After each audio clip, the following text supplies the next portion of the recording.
अन्न का अपमान। एक बार की बात है, रामपुर गांव में सुधा नाम की एक लड़की रहती थी।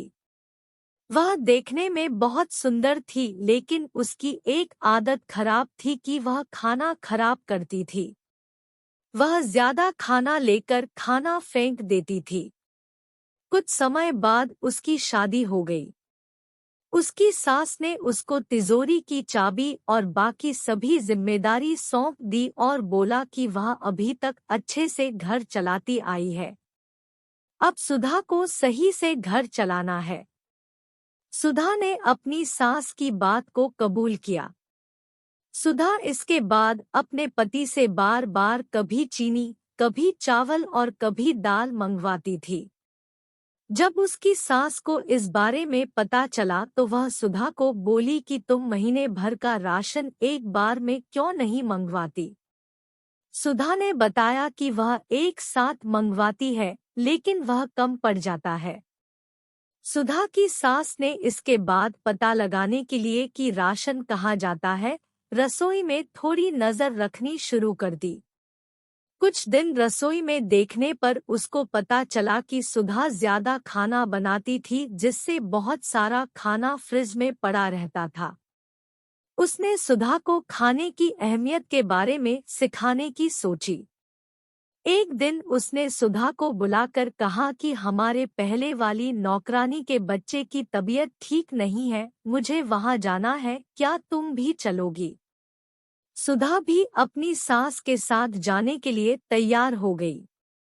अपनी नौकरानी की बस्ती में जाकर सुधा की सास ने कहा कि मैं अभी रास्ता पूछ कर आती हूँ।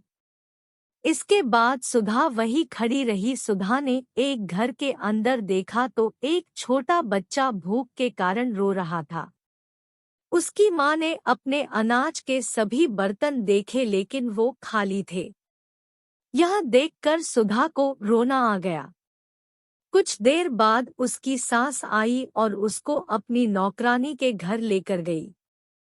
नौकरानी के घर जाने पर उसका लड़का बीमार लेटा हुआ था। जब सुधा की सास ने बीमारी का कारण पूछा तो नौकरानी ने कहा कि वह एक घर से बचा हुआ भोजन लेकर आई थी, लेकिन उसको नहीं पता था कि वह खाना खराब था, जिससे उसके बेटे की तबीयत खराब हो जाएगी। यह कहकर वह रोने लगी।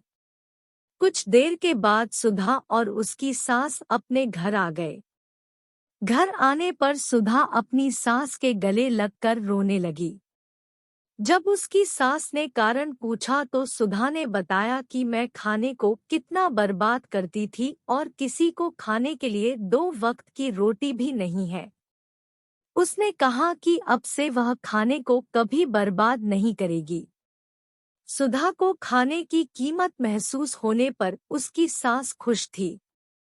सीख। इस कहानी से हमें यह सीख मिलती है कि हमें अन्न को कभी भी बर्बाद नहीं करना चाहिए।